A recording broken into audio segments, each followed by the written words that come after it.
Yo everybody, what's going on? This is Keegan from Kman Reviews. If you enjoyed this review, make sure you hit that like and the subscribe button. And if you have any opinions at all that you would like to share, make sure to leave them down in the comment section. Black Flag, My War. Black Flag is an American punk rock band formed back in 1976. Widely respected and legendary, the band is often recognized as one of the first hardcore punk bands and pioneers of the post-hardcore genre.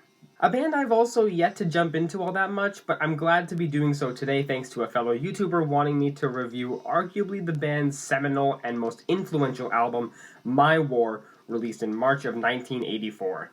I could not tell you how excited I've been to get to this, so let's not waste any more time. Let's dive in. What are my thoughts on My War? Let's find out as I review it track by track. Since there were no singles prior to this album's release, we will just start at the top of the track list, with that being the title track, My War, which kicks off in such a satisfying way, most notably in Bill's rapid yet precise and melodious drum work, accompanied by some occasional guitar strums that have an elegance in how they just kind of hang in the mix. Then we actually get the crashing percussion coming in, the chugging guitar work. Both provide amazingly infectious energy, and vocalist Henry Rollins' grisly and throaty screams certainly add to that energy. It really sounds like he's on the verge of mental collapse, shouting these lyrics about how he feels like he's being isolated from the world, lashing out at anyone and everyone who seems to be against him. I also just love how smoothly this track goes from different tones and sparks. 1 second it's that same deep sludgy guitar and low bass, the next it's the same intense vibe as on the opening, the next is this repeated 4-note motif, each followed by a bridged silence. Such a captivating way to open up an album. Great song. Cant Decide continues that same punchy energy, but this one has a bit more of a standard song structure. After a wavering guitar and drum burst introduction, the instrumental has a pretty steady groove to it. The drums are just as amazing as on My War, but certainly diluted to match the easier on-the-ears tone of the song. And I love hearing the guitar a lot more here. It really gets a good chance to shine with some shredding solos, flying from pitch to pitch rather often. Despite it being a slower track, Henry's vocals do not factor to that at all. In fact, I'd argue that hearing that same screaming and unhinged delivery is a lot less vindictive and just more unnerving, as he sings about hiding his true emotions and believing that no one would understand the thoughts inside of his head. So he goes his day with a smile stapled onto his face. It's 5.5 minutes long, and frankly, I wish it was longer. Amazing song. Beat My Head Against the Wall is just another amazing song. Even at the comparatively short 2 minutes and 34 seconds, this track leaves such an amazing impression, and I think that's no stronger than in the constant changes, starting in a slow, more doom metal style, which we'll get back to that later, but then going into the more spirited, heavy punk the album is firmly etched in. But then also breaking for a much more reasonable and almost sane moment with intelligible vocals and smoother guitar work. Henry's vocals alternate accordingly between a more natural timbre and a more in-your-face scream, and there's even some times where he almost comes off like James Hetfield, especially in the more manic moments. Plus, another amazing solo and lyrics about presumably preferring to beat one's head against a wall before going mainstream. Yeah, just an angry song all around, and I absolutely love it. I Love You gives me a lot of similar feelings to the opening title track, in that the melodies and energies of these two tracks are actually pretty close, the structure and guitar work especially. There were actually some moments here where I just thought I was listening to a rewritten version of My War, but with a few different chord progressions, warbling cries of the guitar, and breakdowns. However, this one is probably the furthest from a traditional song we get on the whole album. It comes off a lot more like a poem in how these lyrics are both organized and performed, where we return to the same crazed delivery that the opening track has, as these lyrics tell the story of a man who was driven to insanity over jealousy, and ultimately kills his love interest for the sole reason that he won't have to worry about her seeing anyone else. It's definitely a gruesome story, but the way Henry performs this song is so perfectly fitting, I can't help but adore it. Great song. Forever Time, the shortest track on the album, at exactly 2.5 minutes, and seems to be the one track off this album that people shrug off more than others. But I mean, come on, how can you just shrug off all this fire and energy here?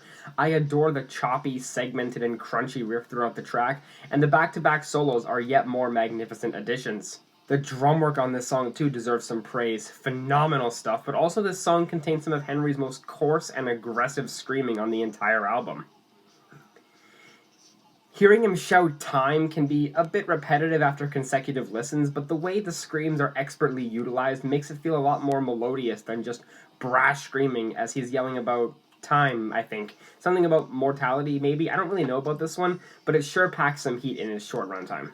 The Swinging Man is hands down the most blisteringly chaotic and disheveled song on the entire album. The track is chock full of this bizarre melody that feels like it shouldn't work, but it kinda does. It's really 50-50.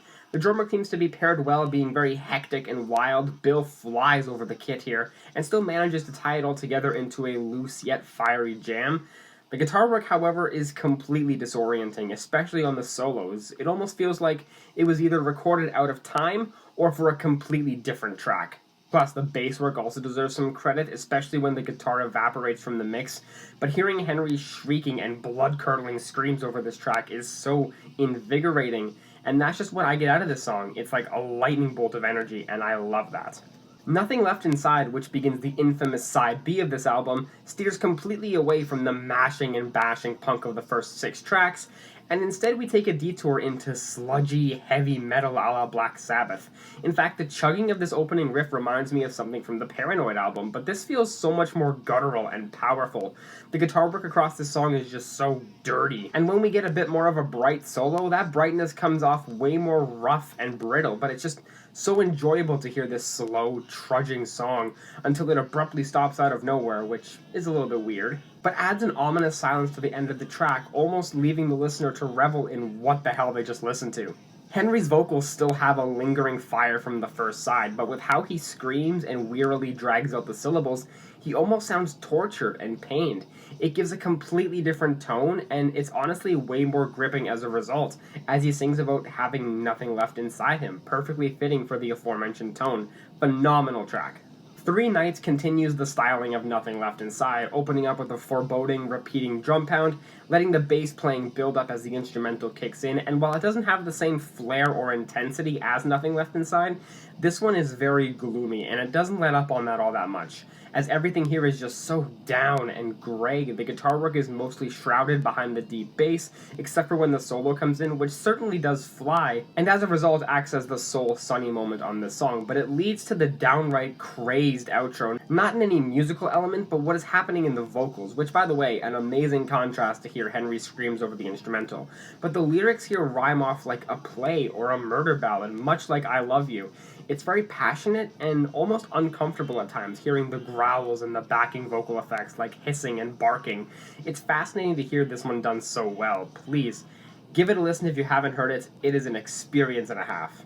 And finally, the closer, Scream, the longest track on the album at just less than 7 minutes, opens up in the exact same way to 3 Nights. Same uneasy, solitary drum pounding, letting the grungy bass notes resonate over the revealed crashing cymbals and looming snare. Then we get the gritty, trudging guitar introducing itself again, matching the bass work and just adding a tougher punch to the instrumental as a whole, which doesn't really go anywhere beyond that, but instead only rises based on the magnitude of Henry's screaming, which certainly does lift the track up as the instrumental gradually dissipates until it just stops, like a heartbeat fading away. Such an appropriate way to finish the album. Overall, I mean, my god, I just adored this album 100% all the way throughout. I expected this to be a lot more noisy and turbulent, but honestly, a lot of this was actually pretty accessible, sticky, and memorable, and just coalesced into a damn enjoyable record. The way both sides, being so drastically different, still managed to ring in cohesion in this album is masterful. Every single member of the band has arguably several standout moments, and the lyrical topics and performances were enthralling, borderline hypnotizing, and almost felt like I was witnessing the demise of someone's mental state firsthand, but done with so much anger and spirit. I can see how this album went on to inspire many other bands, and frankly, I don't really see any flaws with this album at all, so as a result, I'm feeling a 10 on this album. Well guys, hope you enjoyed that review. Thank you all so much for watching, and I will see you in the next one. Peace!